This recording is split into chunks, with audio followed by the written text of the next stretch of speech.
So, let's talk about mansion. That scripture I just told you about does imply there's mansions. No question about it. Can we all agree on that? Mansions? Okay. It also implies that we all get one if we get to heaven. Now that's cool, right? I like that idea. That's great news. Now, what about the guy, though, that just snuck in? Seriously. I mean, he snuck through the gate. They let him in, but he snuck in right at the end. He just made it by the wire. Does he get a mansion? Or is he really going to live on that shack on the edge of town? He gets a mansion. I totally agree with you.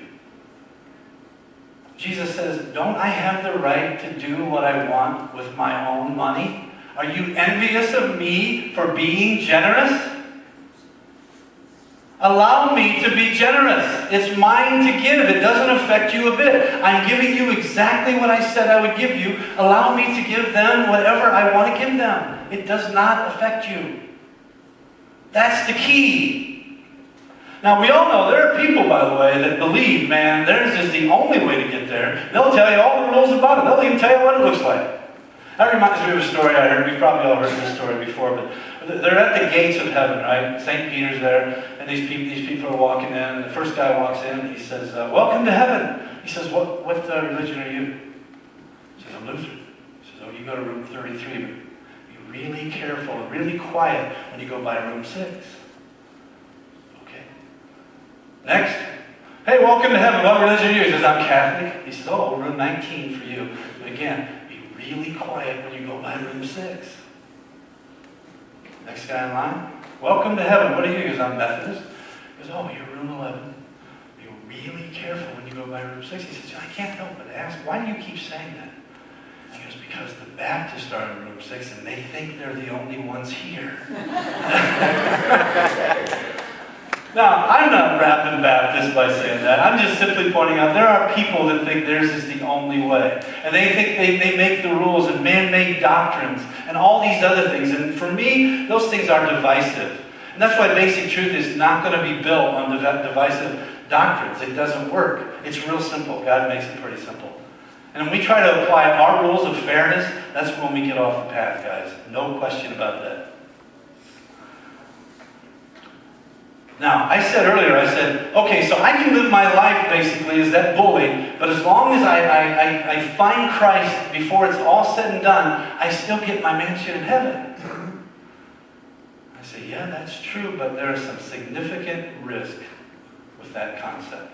And the first one is obvious. I got 3 risks I want to talk about. The first one's really obvious to me. What if you die before you accept Christ?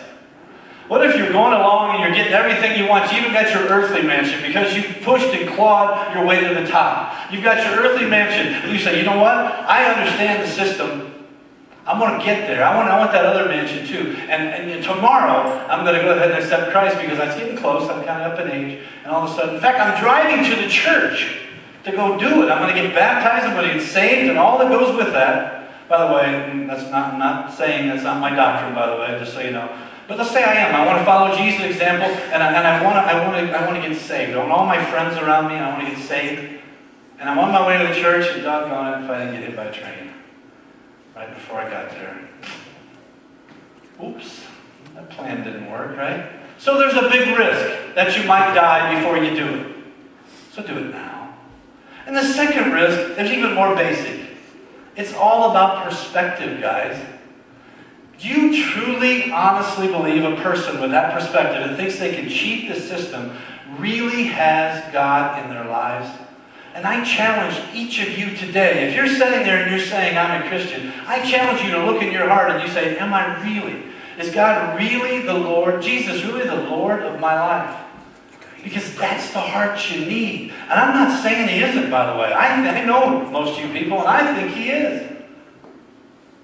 But there's a risk there. Jesus says you can't serve 2 masters. You can't serve God and money. He says you'll learn to hate one and love the other.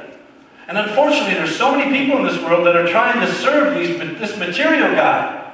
And they love it, and they love it. And what else does Jesus say? Where your treasure is, there your heart is also. So if you're focusing on that earthly treasure and that materialistic thing, that's where your heart's going to be. And if your heart's there, can it be with God?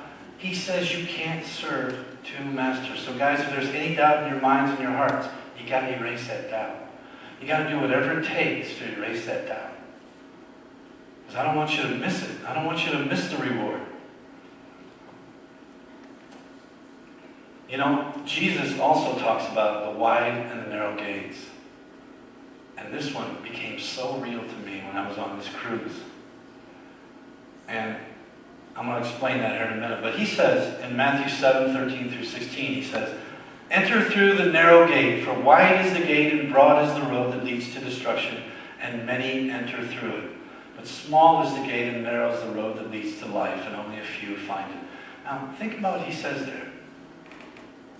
Broad is the road that leads to destruction, and many will follow it. And then he turns around and says, narrow is the gate that leads to salvation, and only a few find it. What does that mean? It means a lot of people are going to be lost.